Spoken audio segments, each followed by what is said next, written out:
Bueno, hablar de cáncer pulmonar es hablar de una patología que a nivel global representa una tasa de letalidad y mortalidad demasiado alta. Se considera dentro de las primeras neoplasias que a lo largo de la historia y a lo largo de las dos últimas décadas han fungido como el principal eh, tasa de mortalidad, ¿no? En México aproximadamente, o bueno, se tienen estimaciones el año pasado, aproximadamente 2 millones de personas fallecieron a esta causa. Eh, Aquí en México, tal cual, no hay estudios que estén como facilitando cuáles son las pautas que van a dar así esta mortalidad, pero la mayoría encaja a que es por incidencia. Ahora bien, en las últimas dos décadas, otros estudios mencionan que hay 8,000 casos, bueno, 7,811 casos, casi 8,000 de letalidad por este cáncer. En México existe la mayor tasa de letalidad en el género masculino. Sin embargo, se pronostica que aproximadamente para el año 2035 el género femenino va a llegar a esas cifras y esto es porque los estándares que se están utilizando hoy en día es solamente aquellos relacionados a la prevalencia en tabaquismo, a la adicción a tabaquismo. Sin embargo, no se ha considerado en esas estadísticas que el cáncer en el género femenino ha aumentado gracias a la prevalencia a nivel local o rural, porque esto se da en base a los siguientes criterios que vamos a mencionar más adelante, pero es a la exposición a biomasa, al humo de leña. Eso tenemos que tenerlo muy presente. Ahora bien, eh, hay estimaciones igual que 22 mexicanos mueren diariamente a causa de esta enfermedad, propiamente por el cáncer pulmonar o relacionado a neoplasias eh, metastásicas, ¿no? Y bueno, esta es la causa número 5 a nivel global de mortalidad en países industrializados. La siguiente, por favor. Esto se debe a que, bueno, aquí como vemos el mapa en la esquina inferior izquierda, en color azul es en los lugares con una mayor tasa de mortalidad. Esto se debe a que son, bueno, la mayoría de países que tienen esta incidencia demasiado elevada es porque se ha relacionado a una clase social alta y esto a su vez se ha condicionado a ciudades donde hay un mayor índice de contaminación. Se estima que a nivel de smog existen más de 50, bueno, unidades, ¿cómo se llaman?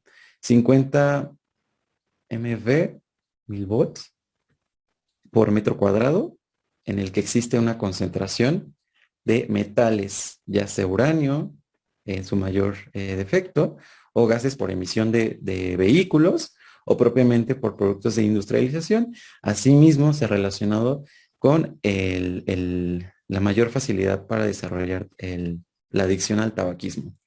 Eso es en cuanto a la epidemiología demográfica.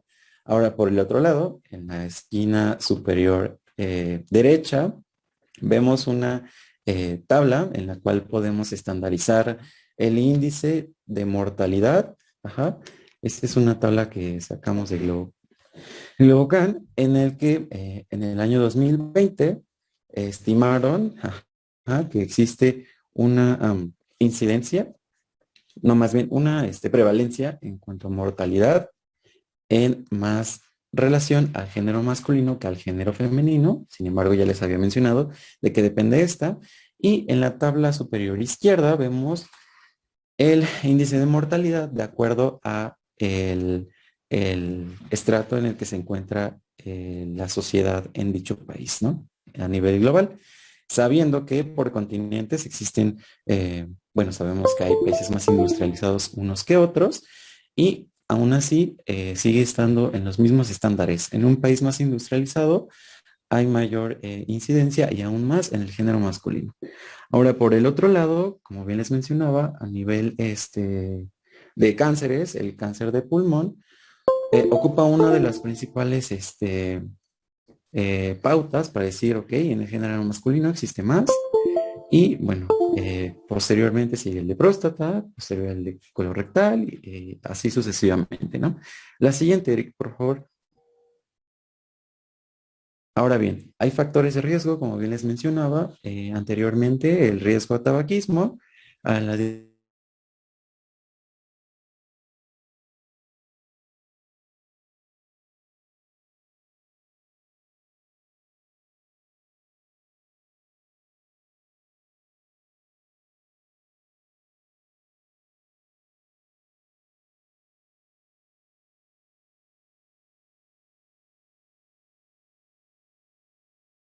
tiene filtros, tiene componentes, como lo vemos aquí del lado derecho, los carcinógenos pulmonares, el cual pues tienen diversas sustancias que se han condicionado en biopsias a que los cuerpos han tenido una mayor concentración de estos compuestos, ¿no? Por otro lado, tenemos que la parte de contaminación, como bien les mencionaba, el de biomasa, ha tenido un gran auge hoy en día. ¿Por qué? Porque había muchos estudios que estadificaban los tipos de cáncer. De acuerdo a los tipos de cáncer, se va a asociar a un factor de riesgo relativo, y esto va a condicionar a que pues haya nuevos estudios que digan, ok, si el paciente no está fumando o nunca fumó, o el familiar de primer contacto, el que le predisponiera a que fuera fumador activo, perdón, pasivo, no existe.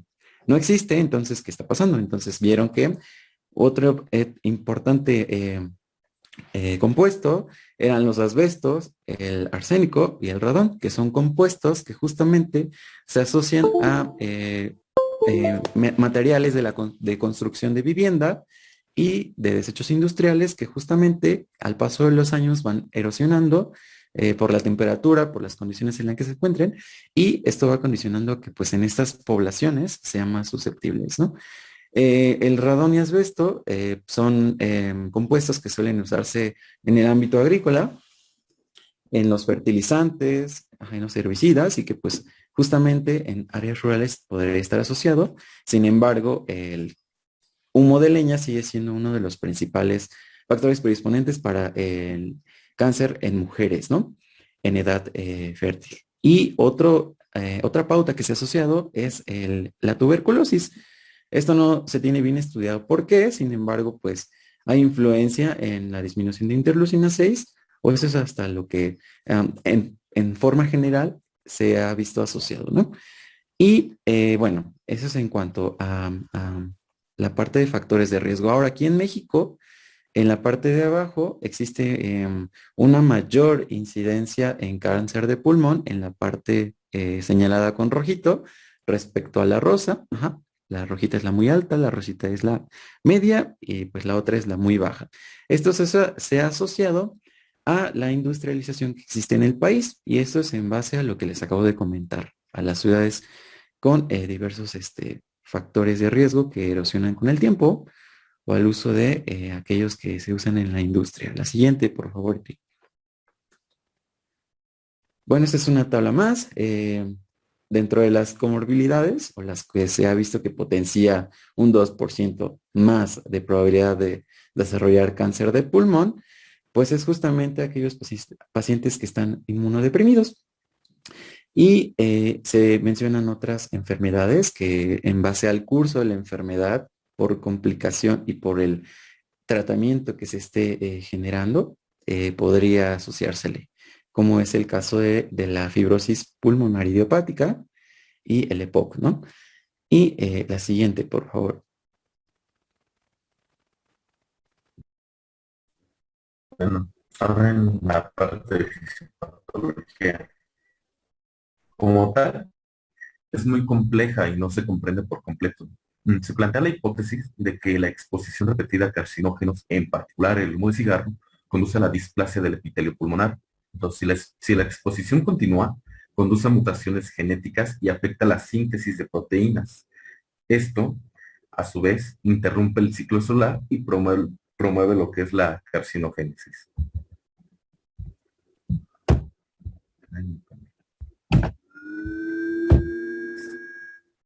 Entonces, un elemento importante de esto son sus orígenes moleculares, es decir, los cambios que preceden a la evolución clonal epitelial. Estamos hablando de los cambios en ciertos genes que ocurren tanto en el tejido pulmonar como de fumadores, al igual que de pacientes con cáncer. Como un pequeño mini resumen de lo que es su clasificación, pues recordemos que lo podemos clasificar en cáncer de células pequeñas y de células no pequeñas y de células pequeñas. En el cáncer de células no pequeñas representa el 85% y de células pequeñas pues el 15%. Esto ahorita nos los van a hablar, ¿no? Entonces, pues fumar causa todos los tipos, pero está más relacionado con el cáncer de células pequeñas y carcinoma de células escamosas. Y el tipo más común en no fumadores viene siendo lo que es el adenocarcinoma. Entonces, los, los eventos tempranos en el desarrollo de cáncer de pulmón de células no pequeñas incluyen pérdida de heterocigosidad en la región cromosómica. Entonces, ¿qué es la pérdida de heterocigosidad? Es un fenómeno por el cual un locus, acuérdense, pérdida de heterocigosidad, fenómeno por el cual un locus pierde una de las copias de un gen por lesión u otro mecanismo, haciendo que el otro sea el único que se exprese. Entonces, esta pérdida la vamos a encontrar en estos genes, ¿no? Que son los genes supresores de tumores. Que, por ejemplo, aquí tenemos el brazo corto del cromosoma 3 en la región 1 de la banda 2 y de la subbanda 3, ¿no? Y así con todos estos del 3, 9, 17, que viene siendo el famoso P53. Entonces, pues aquí en la tablita, igual, de igual manera, podemos ver todas estas mutaciones. Aquí está el cáncer pulmonar de células no pequeñas y el de células pequeñas. El de células no pequeñas, acuérdense, nos los está dividiendo en carcinoma de células escamosas y adenocarcinoma. Y por ejemplo, podemos ver aquí el P53, que lo vemos mutado de un 60 al 70% en el carcinoma de células escamosas y de un 50-70 en el adenocarcinoma y hasta un 75% en células pequeñas. Entonces, los patrones de pérdida de heterocigosidad en el carcinoma de células escamosas y en el adenocarcinoma difieren. Por ejemplo, las deleciones del cromosoma 3P, o sea, del brazo corto, son mucho más extensas en el carcinoma de células escamosas y también, por ejemplo, las mutaciones en el dominio de la quinasa de EGFR ocurren temprano en el desarrollo del adenocarcinoma, que generalmente no está relacionado con el tabaquismo. Entonces, la sobreexposición de EGFR y sus ligandos en varios carcinomas humanos y aparte su asociación con la progresión acelerada del tumor, pues han proporcionado un fundamento para apuntar a esta red de EGFR con estrategias selectivas de tumores. Igual las mutaciones de lo que viene siendo CRAS ocurren temprano en el desarrollo del adenocarcinoma relacionado con el tabaquismo. Tenemos también lo que es la familia CEMIC, que pues la familia de pronto genes MIC la conocemos, de CEMIC, NEMIC, LEMIC, por ahí ya lo habíamos visto, se relaciona con el origen de diversas neoplasias en seres humanos. Estos actúan como factores de transcripción y participan en la regulación del ciclo celular, la proliferación, diferenciación celular, apoptosis, y pues obviamente todo esto nos lleva pues a la inmortalización de todo esto, ¿no? Entonces, la amplificación del CEMIC es una alteración común no solo en los cánceres de pulmón, lo vamos también a ver en el de mama, ovario, próstata, leucemias, linfomas, etcétera. Entonces, vamos a lo que viene siendo esta parte de la evolución molecular. Recientes hallazgos avalan un modelo de carcinogénesis en el que el desarrollo de un campo con células alteradas genéticamente juega un papel fundamental. En principio, una célula matriz altera genéticamente y forma un parche, una unidad clonal de células hijas alteradas. El siguiente paso viene siendo la transformación del parche en un campo en expansión y finalmente la divergencia clonal permite el desarrollo de uno o más tumores dentro de un campo de células preneoplásicas. Una implicación clínica importante es que estos campos normalmente permanecen tras la cirugía del tumor primario y pueden dar lugar a nuevos cánceres, denominados como segundo tumor primario o recurrencia local. De esta forma, el diagnóstico y tratamiento de los cánceres epiteliales pues no se debe centrar nada más en el tumor, ¿no? Sino también en el campo a partir del cual se desarrolló. Entonces, los parches con lo que son metilación de regiones promotoras de genes, mutación de P53, mutación de EGFR, amplificación del CEMI, la pérdida de heterocigosidad que ya les había hablado y la inestabilidad de los microsatélites pues pueden ocurrir en el tejido normal que rodea a los tumores de pulmón de células no pequeñas y pueden estar asociados con un mayor riesgo de recurrencia y segundos tumores primarios. Ahora, los factores ambientales. En cuanto a los factores ambientales, por ejemplo, como el humo del tabaco y la susceptibilidad genética, interactúan para influir en lo que es la carcinogénesis. Se han sugerido factores que no están relacionados con el tabaquismo, incluidos factores genéticos, hormonales y virales, por ejemplo, el virus del papiloma humano.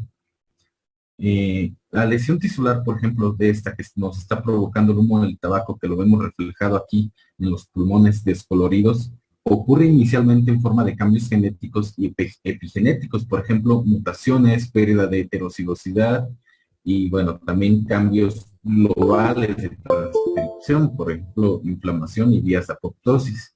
Estos cambios pueden persistir a largo plazo y eventualmente van a dar lugar a una activación de vías aberrantes, una función solar, por ejemplo, la proliferación desregulada y la apoptosis. Esto para producir cambios premalignos que incluyen lo que son displasia y los parches clonales. Entonces, los cambios adicionales pueden resultar en angiogénesis, invasión y cáncer en estadio temprano, y cáncer avanzado y, por supuesto, metástasis. Los muchos cambios moleculares en el cáncer en estadio temprano ocurren en la enfermedad avanzada. Los parches premalignos pues contienen lo que son clones y subclones que pueden implicar pérdida de heterocigosidad, lo repito bastante porque es importante, inestabilidad de microsatélites y mutaciones, por ejemplo en P53 y en uno importante que es en el receptor del factor de crecimiento epidérmico, que es el EGFR.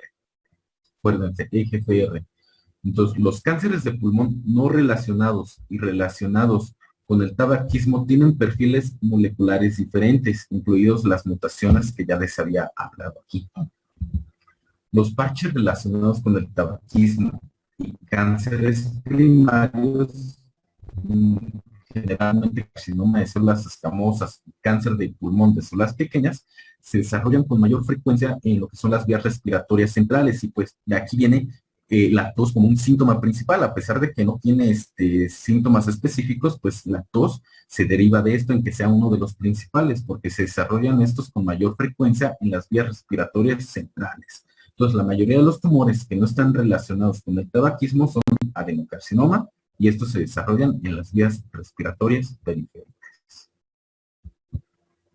Entonces, lo que les estaba platicando del EGFR, el EGFR, este EGFR, regula importantes procesos tumorigénicos, incluida la proliferación, apoptosis, angiogénesis e invasión. Y junto con sus ligandos se sobreexpresa con frecuencia en el desarrollo y progresión del cáncer de pulmón de células muy pequeñas. Entonces, aquí el EGFR activa varias vías de señalización importantes, como son el RAS, MEK. Estos conducen al crecimiento de células cancerosas y a la progresión del tumor. Y también tenemos la vía que consta del PI3K, del AKT y la diana de rapamicina en mamíferos, que viene siendo lo que es el mTOR. Que a su vez, pues, puede tener un efecto sobre la proliferación, supervivencia, invasividad, diseminación metastásica, angiogénesis y bla, bla, bla, ¿no? Estos pues van a ser independientes de este factor que tenemos aquí, que es el factor inducible por hipoxia.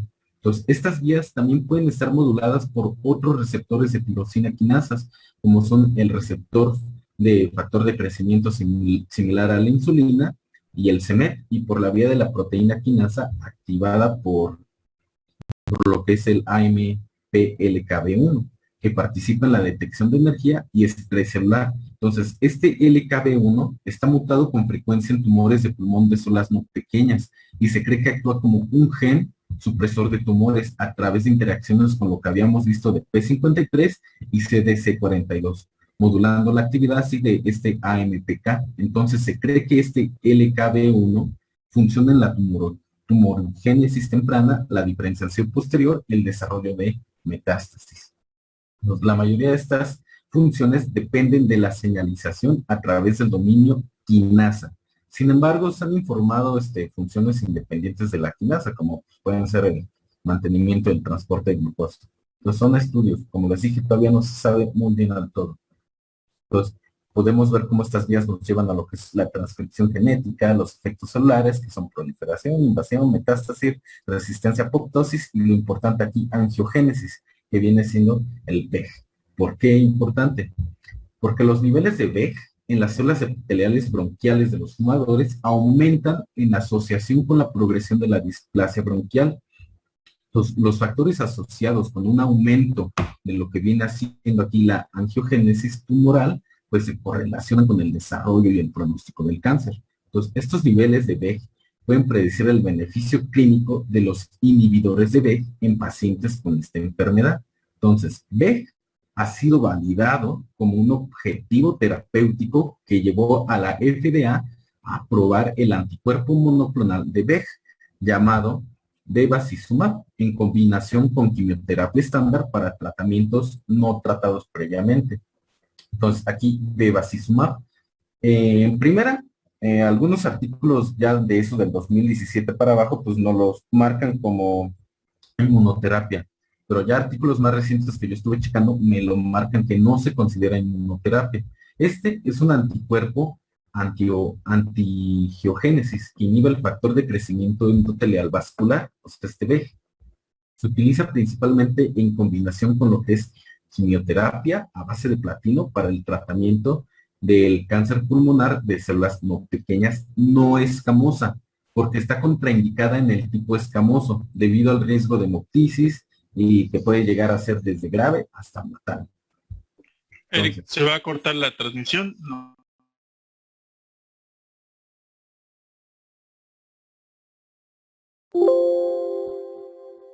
Usted me dice, doctor.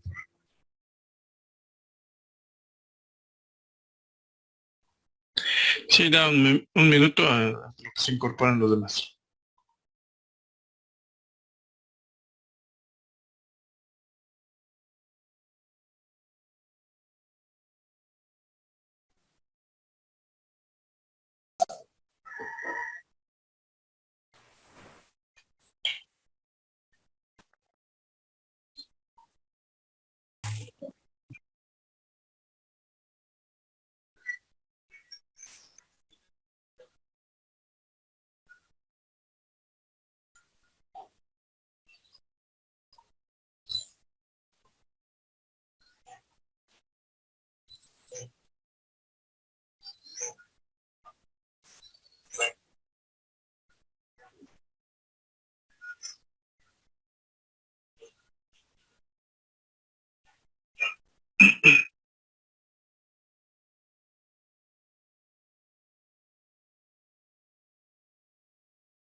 Ok, adelante, Eric. Ok. De acuerdo. Así, a ver. Pongo era aquí en las mutaciones. Bueno, las mutaciones puntuales de este EGFR, por ejemplo, tenemos aquí esta, ¿no? De L858R de elección 21, ¿no? Y las elecciones de este exón 19, que ocurren principalmente o predominantemente en el adenocarcinoma, pues se encuentran dentro del dominio catalítico y dan como resultado, pues, la activación constitutiva de este EGFR. Entonces, estas mutaciones, estas de aquí, están asociadas con una mayor sensibilidad a lo que son los inhibidores de la tirosina quinasa, como son estos de erlotinib y gefitinib.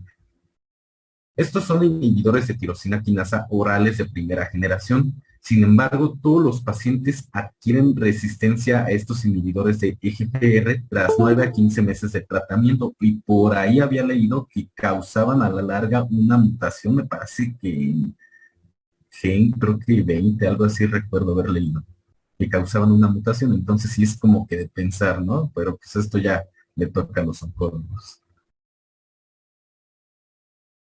Hay otros agentes de inmunoterapia, como son estos, el necitumumab, el ramucirumab, nintedanib y crizotinib. Estos, por ejemplo, el primero, pues es un anticuerpo contra EGFR. El segundo, pues es un anticuerpo monoclonal que se dirige y se une a los receptores del factor de crecimiento endotelial vascular, o sea, de VEG. El tercero, pues es un angiogénico inhibidor de la tirosina quinasa, que es lo que hemos estado hablando. Y del último, pues inhibe la proteína ALK. La FDA aprobó a este último para el tratamiento de cánceres que expresan la mutación ROS1. Y bueno, así hay varios que siguen en estudios, algunos que tienen efectos favorables, pero adversos, entonces sí es una gran cantidad, pero pues siguen en estudios. Estos se me hicieron como que los principales. Entonces, aquí esto rápido, nada más es como que un resumen, no lo voy a explicar, es un resumen de lo que dije. Por ejemplo, acá, aproximadamente el 76% de las muestras de adenocarcinoma de pulmón muestran alteraciones impulsoras en la vía de señalización del receptor de tirosina quinasa. Ahí se quita aquí las, que son estas, de RTK, RAS, RAF, que es la vía que les estaba hablando. Aquí, bueno, los genes que juegan un papel crucial en el empalme alternativo, como son estos de U2, AF1, SF3, B1 y RBM10, pues alteran en el adenocarcinoma de pulmón y dan como resultado pues un empalme aberrante de oncogenes. Vean aquí lo normal y pues aquí se da el empalme, ¿no? Y pues, está todo feo. En cuanto acá, aquí la señalización de Notch juega un papel importante en la diferenciación neuroendocrina y las alteraciones en esta vía se observan con frecuencia en los cánceres de pulmón de células pequeñas, porque ahorita hemos estado hablando de las células no pequeñas, entonces aquí es de las células pequeñas. Entonces presten aquí atención, porque pues es lo único que pude encontrar de esto. Casi no hay muchos artículos que me hablen así bien de esto. Entonces, el cáncer de células pequeñas se caracteriza predominantemente por alteraciones en la regulación del ciclo celular, la señalización de Notch y la diferenciación neuroendocrina. En cuanto a esto, pues es de la activación de la vía de estrés oxidativo, pues se ha relacionado con el metabolismo de xenobióticos y la resistencia al tratamiento y se observa en los cánceres de pulmón de células no pequeñas.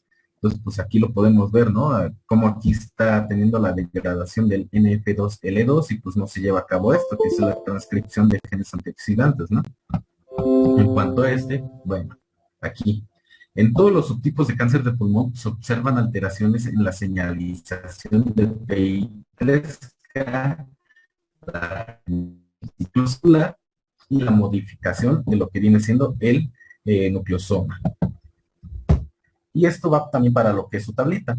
Aquí, lo que es la pérdida de TP53 y RB1 en las células neuroendocrinas de las vías respiratorias es suficiente para dar lugar al cáncer de pulmón de células pequeñas. Esto para que rellenen la parte de la célula, ¿no? El origen del cáncer. Lo repito, la pérdida de TP53 y RB1 en las células neuroendocrinas de las vías respiratorias da lugar al cáncer de pulmón de células pequeñas. En cuanto a esto, los neumocitos tipo 2, las células de unión y las células club del conducto broncoalveolar sirven como células de origen del adenocarcinoma. Y bueno, aquí este otro, pues las células basales en la vía aérea proximal sirven como células de origen del cáncer de pulmón de células escamosas. Aldo, creo que querías agregar algo acá. Sí, nada más apoyando la idea de todo lo vasto que nos diste de información acerca de la fisiopatología. Como bien menciona mi compañero, existe cáncer de células pequeñas y células grandes. Esto es importante recalcarlo ahorita porque en la mayoría de los estudios, o si bien en la mayor parte de la bibliografía que en su consulta, pueden ver que es demasiado notorio que como que el principal receptor que van a estar asociando a cáncer pulmonar en todos sus sentidos es a FGR. Ajá, entonces es uno de los marcadores bastante comunes. Sin embargo, pues no es como que sea el único. Y esto se debe a que va a depender de la región en la que se esté estudiando. Por ejemplo, la mayoría de los estudios, como ahorita sustenta mi compañero, son desarrollados en Asia. Por ejemplo, Taiwán es el que tiene como que mayor índice de publicaciones respecto a estos receptores. Y quería mencionar, aparte de ello, que si bien el receptor EGFR es el más detonante o el más, ¿cómo decirlo?, estático en cuanto a los procesos de diferenciación que esté alterados, existe una gran, bueno, se está haciendo una gran investigación en el receptor de tirosinquinasa, que es el que mencionaba mi compañero. Y esto se debe a que, no solamente se debe a que exista un solo gen el que esté codificándolo, sino que existe un gran polimorfismo y encontré que aproximadamente existen 150 mutaciones respecto a este. Y además, y lo más importante, es que existe una gran variabilidad en cuanto al polimorfismo. ¿A qué me refiero? A que si bien hay genes que a nivel de próstata, a nivel de pulmón, a nivel de colon están sintetizando este receptor, pero aquí hay una gran diferencia en cuanto a las actividades eh, codeterminantes al eje FR, que es algo que me parecía muy interesante porque esto podría estarse asociando a la gran variabilidad y gran o mayor predisponencia para desarrollar cáncer de pulmón. Y esto aún no ha tenido unas bases bien sustentadas en el por qué se está generando, pero pues eso de importancia clínica o al menos diagnóstica es demasiado relevante, ¿no? Y eso era lo que quería agregar, Eric. Perdón. Sí. Acá está. Bueno, en cuanto al tratamiento de cáncer de pulmón, enfocándonos en el de no células pequeñas, en estadios iniciales, en este caso en estadio 1 o 2, deben tratarse con recesión quirúrgica completa siempre que sea posible. En este caso, resecable y operable. La quimioterapia adyuvante posoperatoria pues mejora la supervivencia en estos casos. En el caso del estadio 1 o 2 que no sean candidatos para la resección quirúrgica, pues pueden recibir lo que es la radioterapia. En cuanto al tratamiento de este cáncer de las no células pequeñas, pero ya avanzado, bueno, la quimioterapia, aquí en pacientes, está indicada en pacientes sin alteraciones oncogénicas tratables y deben recibir quimioterapia con platino. Se va a dar una terapia de mantenimiento que se realiza con pemetrexed y pues también tenemos la opción de lo que viene siendo la inmunoterapia. Y bueno, esta tablita reduce, pues literalmente, es un pequeño resumen, ¿no? No es como de, pues voy a dar esto así, ¿no? Son muchas cosas que se tienen que tomar en cuenta. Entonces, esta tablita, pues, nos está resumiendo todo. Por ejemplo, acá del estadio, digamos, 2B, ¿no? Que nos pone quimioterapia, más radioterapia concurrente, neoadyuvante y cirugía. Esto se puede decir de una forma resumida y simple, porque pues también nos podemos ir en la parte histológica en cuanto a la patología molecular, por ejemplo acá que nos está viendo la alteración de ALK, ¿no? O del EGPR, y aquí nos está poniendo lo que son las terapias de primera línea, la terapia de mantenimiento y la terapia de segunda línea.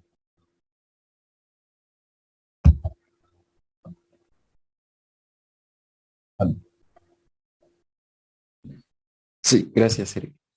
Bueno, retomando lo que nos comenta nuestro compañero, en base, bueno, nos pareció importante primero retomar la parte del inmunotratamiento, haciendo consideración en los principales eh, factores que acabo de mencionar, ¿no? De forma general, el cáncer broncogénico va a representar algunos síntomas. He de decir que esto va a depender de la edad del paciente, de las comorbilidades que tenga el paciente, de incluso el género. Hay implicaciones diferenciales ahí.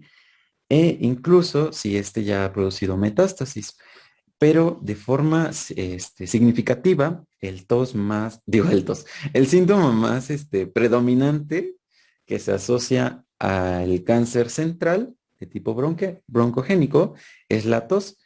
Esta tos suele ser persistente, en ocasiones suele ser seca y en ocasiones tiende a estar concluyendo o bueno, detonando con hemoptisis. Otro de los síntomas cardinales importantes es disnea, que en un estudio retrospectivo de 100 pacientes en el Instituto Nacional de Cancerología estadificaron estos porcentajes. Este demostraría el 37 al 58%. Tenemos pérdida de peso, fiebre y dolor en tórax. Sin embargo, sabemos que estos son síntomas ambiguos que podrían presentarse en otros cánceres, ¿sale?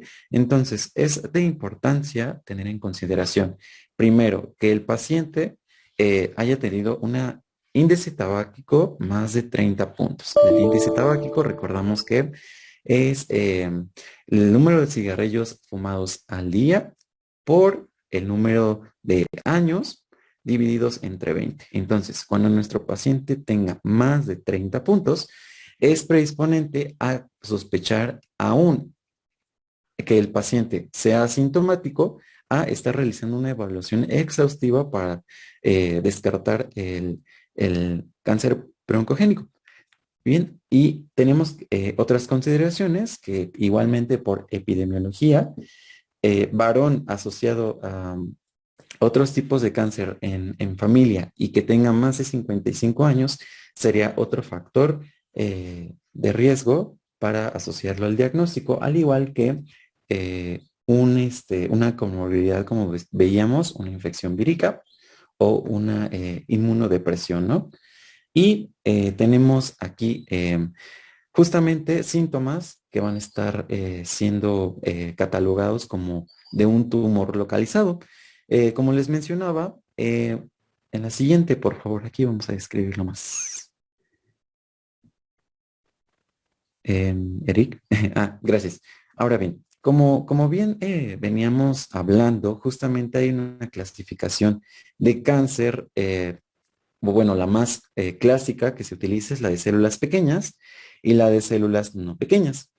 Hemos de decir que el cáncer de células pequeñas, si bien no es el más común, sin embargo, este representa un índice de mortalidad del 89% respecto al de células grandes. El de células grandes va a incluir tanto el adenocarcinoma, el carcinoma epidermoide, y justo, bueno, epidermoide, o también se conoce como escamosoma, y el de las células grandes, ¿no? Como bien lo denota. Sabemos que por distribución, que vemos aquí al lado derecho, por distribución hay más predisposición a que haya un tipo de cáncer dependiendo de la topografía de nuestro sistema respiratorio. De origen central, o bueno, de los que se asocian más a origen central, a nivel de bronquios principales y de carina, se encuentra el carcinoma epidermoide y el de células pequeñas. Abajo tendré que decir pequeñas, lo siento, un error ahí de transcripción. Y en los que se encuentran más asociados a un carcinoma, perdón, a un cáncer a nivel distal o periférico, es el adenocarcinoma y el de células grandes, ¿vale? Aquí vamos a tener varias consideraciones. Primero, hablando de sintomatología, que es lo que quería retomar, justamente el carcinoma epidermoide es uno de los más comunes a nivel de los cánceres ¿cómo se llama? De células no pequeñas o macrocíticos. Representa pues una entidad, si bien moderada del 63%, pero hablando de carcinomas de células no pequeñas, el más predisponente en personas no fumadoras sería el adenocarcinoma. ¿Y por qué tenemos que tener en consideración esto? Primero, el carcinoma epidermoide, empezando por este. El carcinoma epidermoide es uno de los carcinomas, si bien la tasa de letalidad no aumenta tanto, pero va a condicionar a una mayor detonación de síntomas en fases iniciales. Sin embargo, pues los otros serían en un periodo más tardío, ¿no?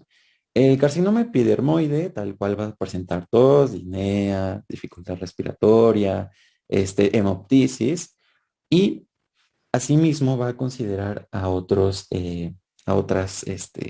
patologías. Inicialmente, estos tumores se dice que no tienden a tener un síndrome paraneoplásico, o bueno, tras una neoplasia, unos síntomas pues demasiado tempranos, ¿no? Por lo cual hace que la instauración por compresión, condicione a que tienda a tener una mayor metástasis por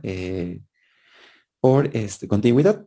Entonces, en el carcinoma epidermoide, uno de los síndromes más comunes sería el síndrome de Pancoast y el de Horner, que ahorita les vamos a poner una imagencita, pero teniendo aquí la animación de Bob Esponja, jeje, que me parece una forma demasiado fácil para poder aprender estos síndromes, es el principal y más común, síndrome de Pancoast.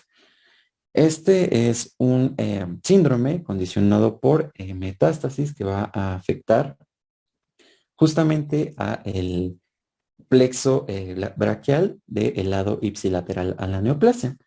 ¿Y esto qué condicionaría? A que, pues ahí ven a Bob Esponja que le está doliendo su bracito, ¿no? Esto es porque la mayor parte de afección de este plexo va a condicionar a que a nivel cubital del antebrazo sea como que el principal que sea más sensible y condicione a este síntoma.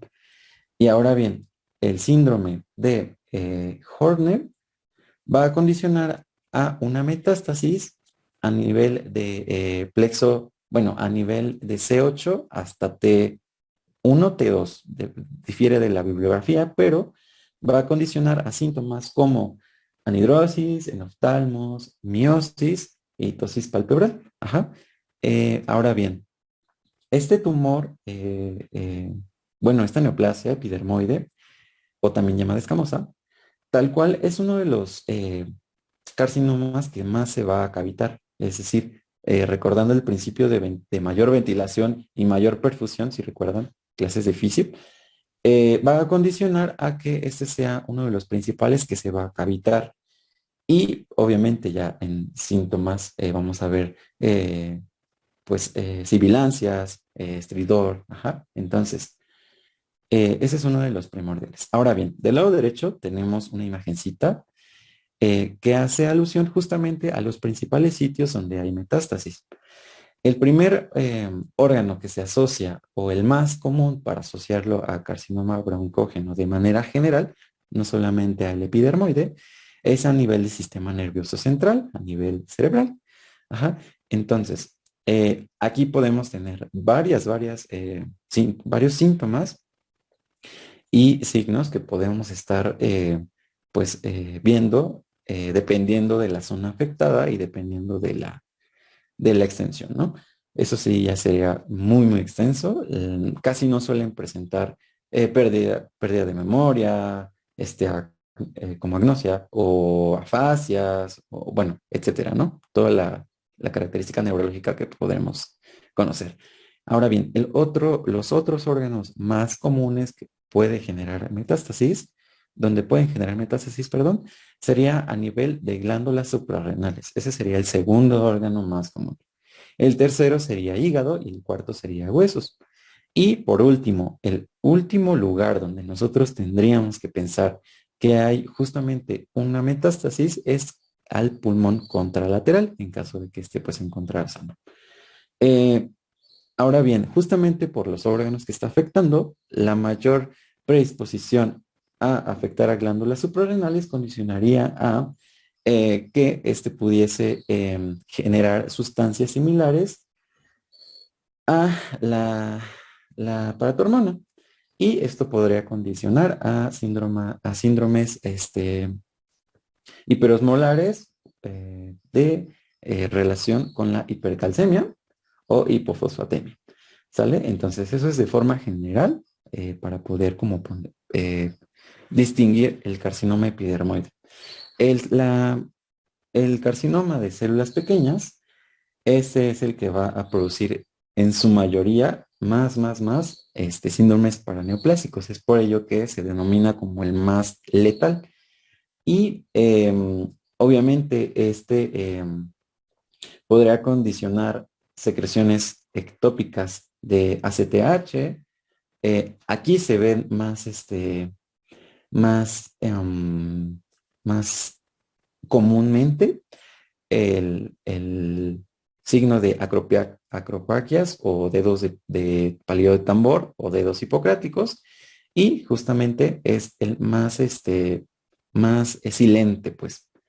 Y bueno, en cuanto a los cánceres de tipo distal que se encuentran de color verdecito, el adenocarcinoma lo tendríamos que pensar en personas justamente que no suelen fumar.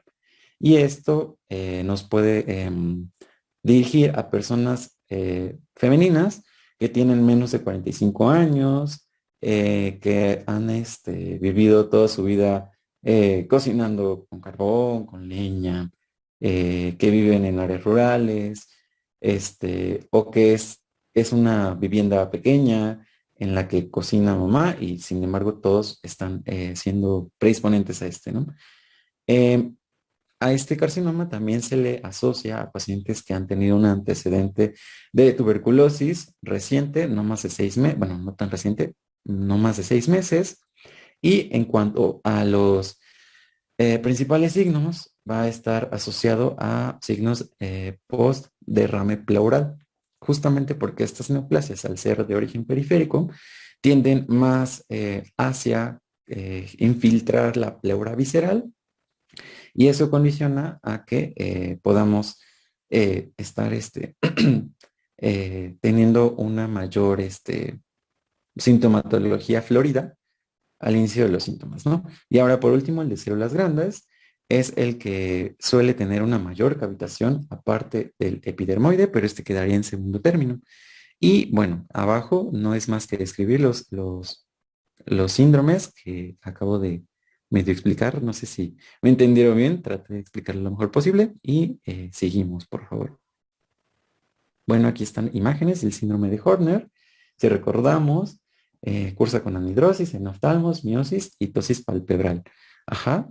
Y el síndrome de Pancoast es el síndrome que va a condicionar al dolor del brazo, ¿no?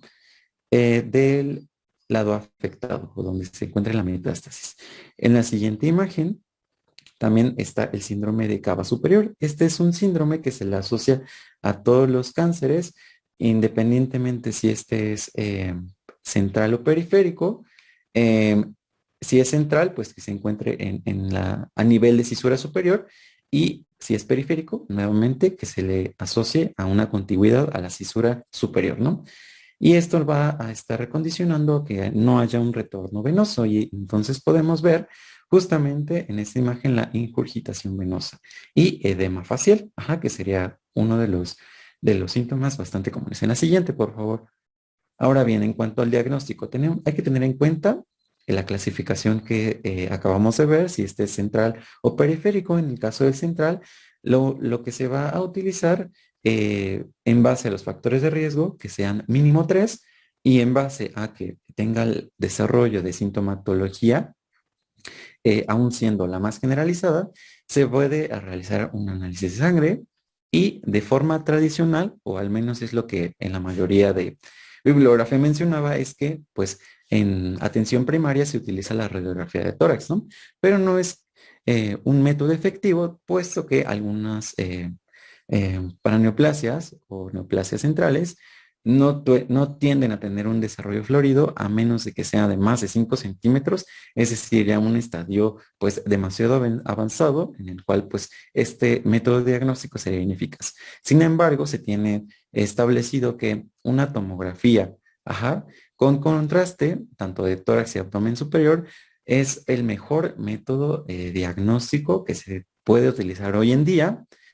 Si bien es un poco elevado el costo, pero es más específico y puede ver nodulaciones desde 1 centímetro hasta pues enormes, ¿no? Y esto condicionaría a que una vez que podamos tener como que la sospecha si es central o periférico, entonces realizar la broncoscopía. La broncoscopía suele utilizarse o es recomendado utilizarse justamente aquellos tumores centrales. ¿Por qué? Porque son los que van a tener una evidencia justamente en la exploración ante cualquier masa que pudiera estar ahí siendo evidente en la broncoscopía, va a permitir tomar una biopsia.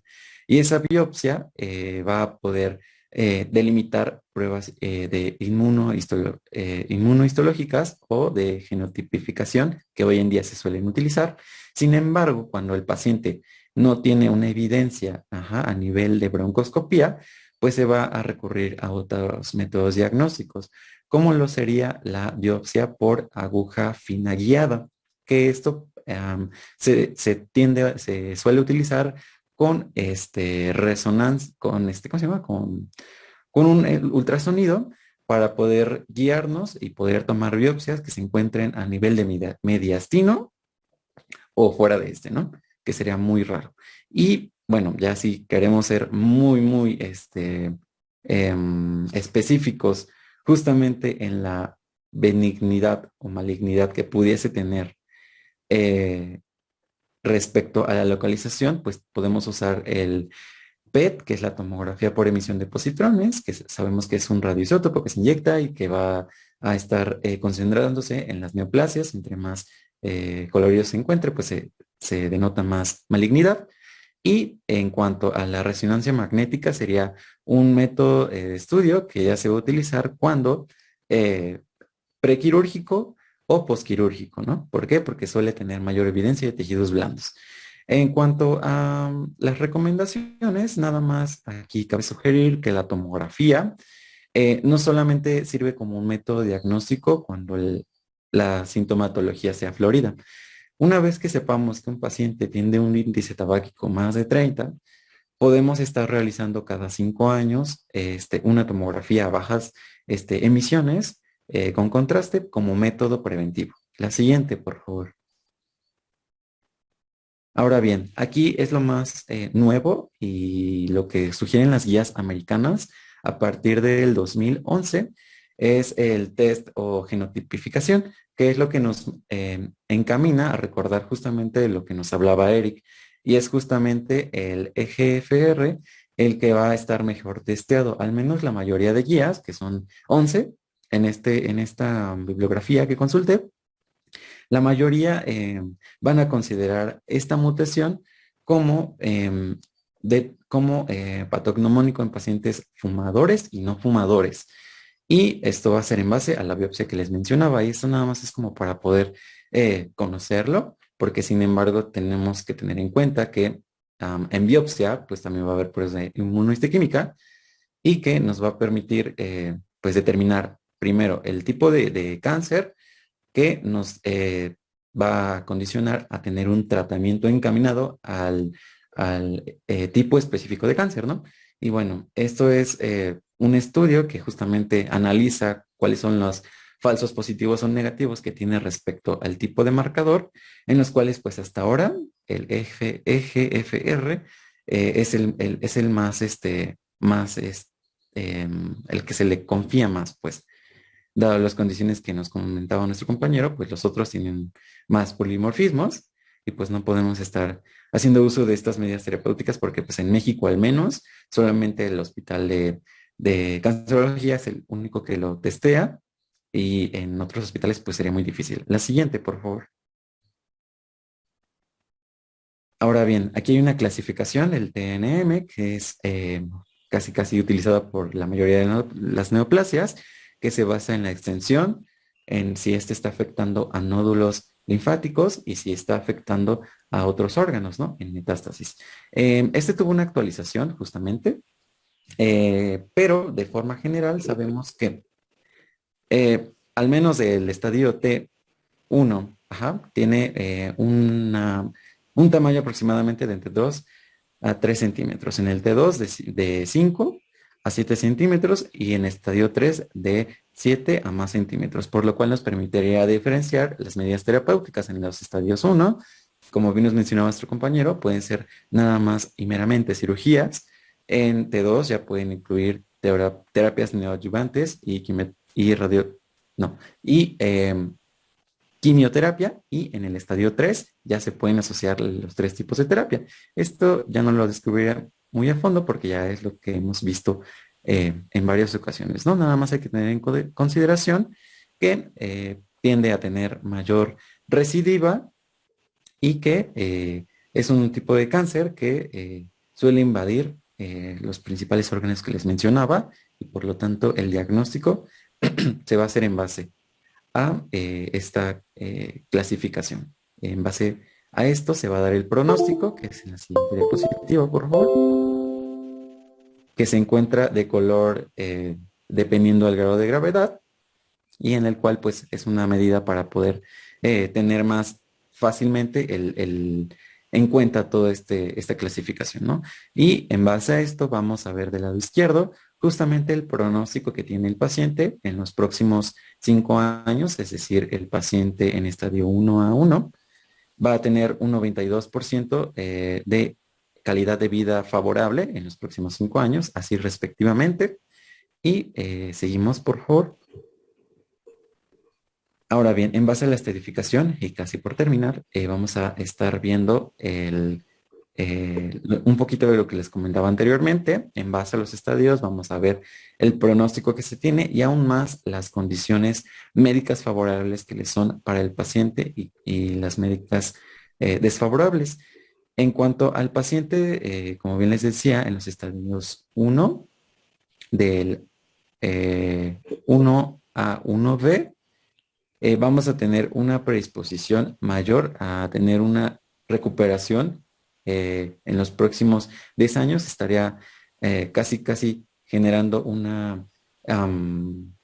alcanzando ¿cómo se llama? Su capacidad pulmonar previo a que tuviera este tipo de cáncer, ¿no? Y los condiciones que se recomiendan, como bien les decía, la cirugía. También se le suele asociar quimioterapia. En cuanto al estadio 3A y 3B, va a depender obviamente de la extensión y del órgano afectado, pero pues se suele dar quimiorradioterapia, ya sea concurrente o secuencial. Y en cuanto a los estadios 4, ya sea A o B, pues ya se estaría utilizando quimioterapia meramente, ¿no? Y pues ya en un estadio muy avanzado, nada más sería un método paliativo el que estaríamos utilizando. Esto lo recomienda el Comité Americano de Cáncer. Y bueno, la siguiente, por favor. Y bueno, ya por último, las medidas preventivas. Como bien les mencionaba, las medidas preventivas hoy en día utilizadas y que se recomiendan, justamente es el screening de TAC a bajas dosis.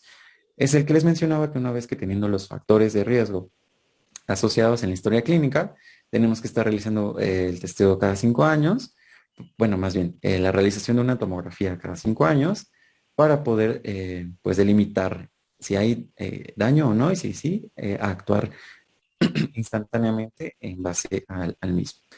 En cuanto a la clínica de tabaquismo, es una de las medidas preventivas que pues, la mayoría de países está implementando hoy en día, porque si bien la mayoría de personas hoy fuman con cigarro electrónico, pero eso al menos mencionan que no es como que un excluyente para poder decir que esa persona no puede desarrollar una adicción al tabaco, puesto que tiene eh, pues algunos compuestos, tiene nada más 3 compuestos del tabaco original, recordando que el tabaco original tiene más de 100 sustancias, pero al menos esa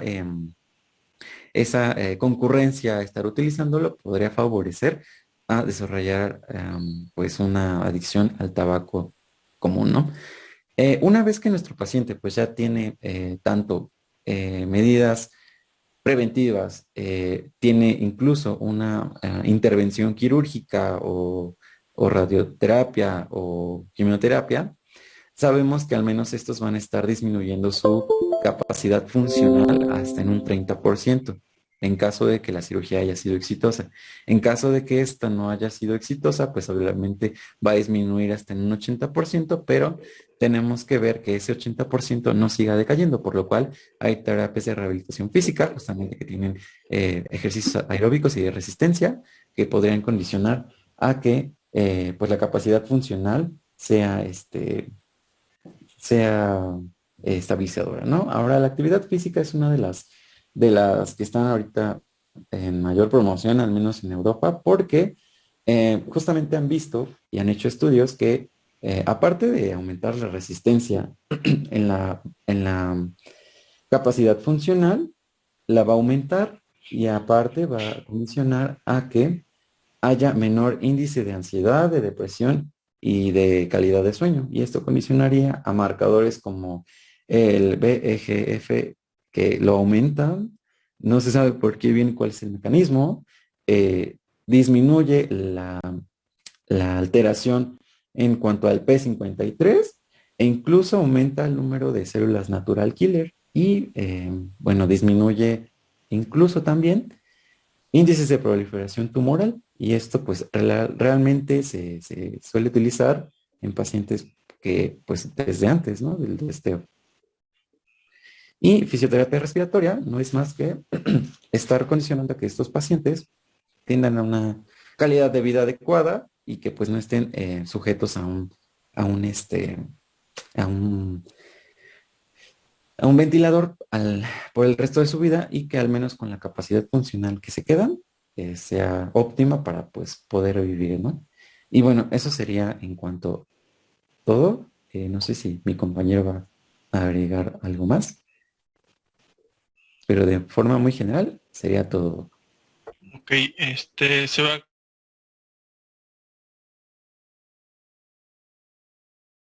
tratamiento en los diferentes tipos de cáncer de pulmón, pero Aldo y Eric,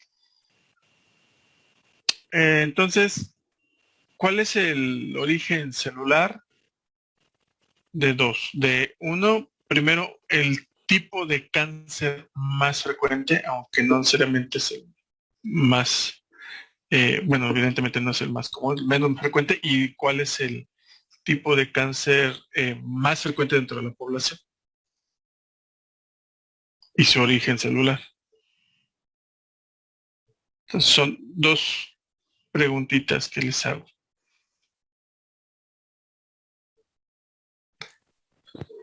¿Cuál es el origen celular de los dos tipos de cáncer de pulmón? Bueno, El los menos más, y el más frecuente. Ajá. ok, el menos frecuente, microcítico.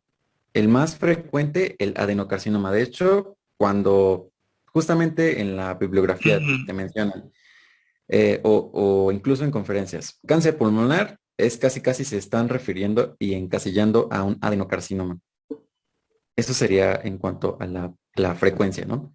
Ok, ¿y el tipo celular, de qué células se origina? En cuanto al tipo celular, por ejemplo, de células pequeñas, fue en la última diapo que metí. Ujú.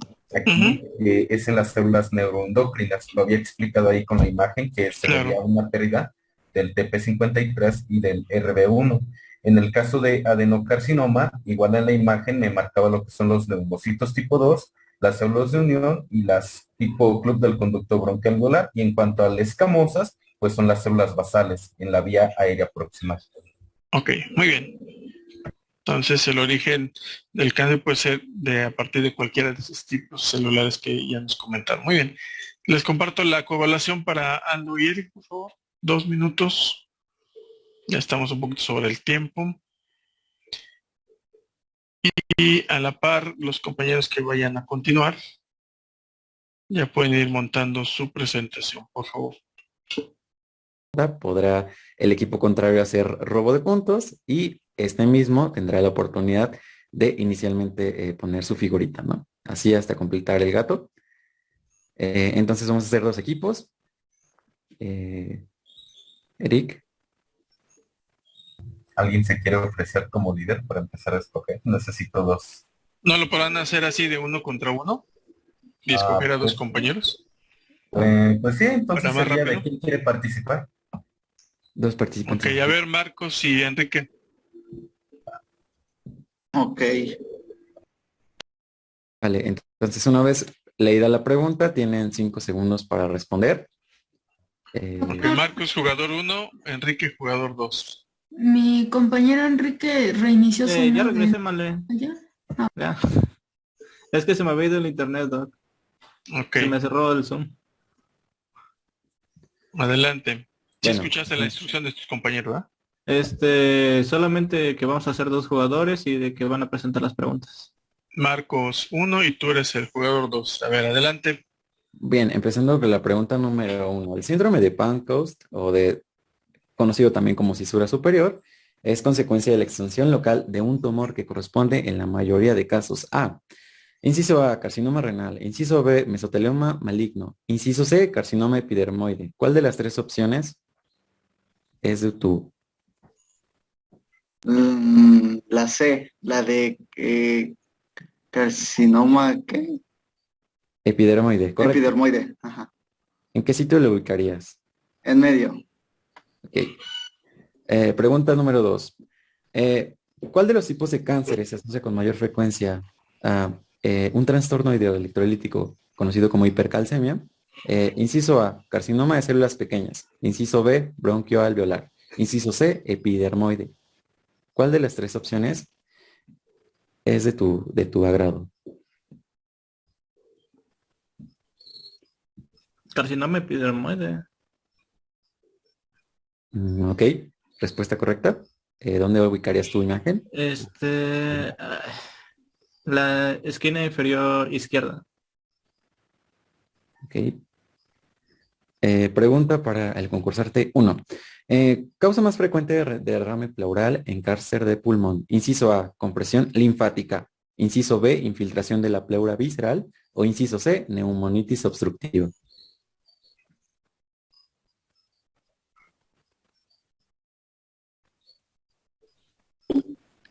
Cinco segundos, ¿verdad? Tengo. Sí, La B. ok. Respuesta correcta. Entonces, la quiero en la esquina superior derecha. Esa, man. Ok. Siguiente pregunta. Neoplasia broncógena, maligna con mayor tasa de letalidad y menor incidencia en las últimas 2 décadas. Inciso A, células pequeñas. Inciso B, células gigantes. O inciso C, epidermoide. Células pequeñas. Ok, respuesta correcta. ¿Dónde ubicas? Ahí ando. Ok, ¿Dónde está? Ajá, en tu curso. ok. Emiliano, índice tabáquico utilizado como criterio en sospecha de cáncer de pulmón. Inciso A, menos de 30. Inciso B, más de 15. O inciso C, más de 30. La de más de 30. Ok, correcto. ¿Dónde ubicas tú? La de... Uf, ya valió, a ver. Tírale en ese de, ajá, de ese lado. Ándale, ahí mero.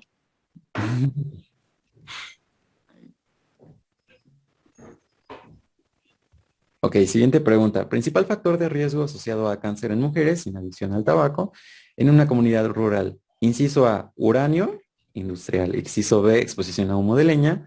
O inciso C, emisión de más de 50 miligramos por metro cuadrado de residuos metálicos en el smog. Lo de leña. Ok, Exposicional. correcto. En medio. Ahí del lado. Y pues ya está nuestro primer ganador. Ah, no más, sí ¿Qué? es cierto. Soy Ok. Estaba burro. esperando que me Ni modo. equivocara el de mí. Entonces ganó jugador 1 o 2. El El 2. dos, Por Enrique mala técnica mía. Morales. ¿Por qué tiré ahí de ese lado? ¿Qué onda? Muy bien. Ok. ¿Ya es todo? ¿O tiene algo? No sé si quiera participar alguien más. Ok, ya estamos sobre el tiempo y hay que darle oportunidad a los demás compañeros. Bueno, a ver, espérenme. Dame un segundo.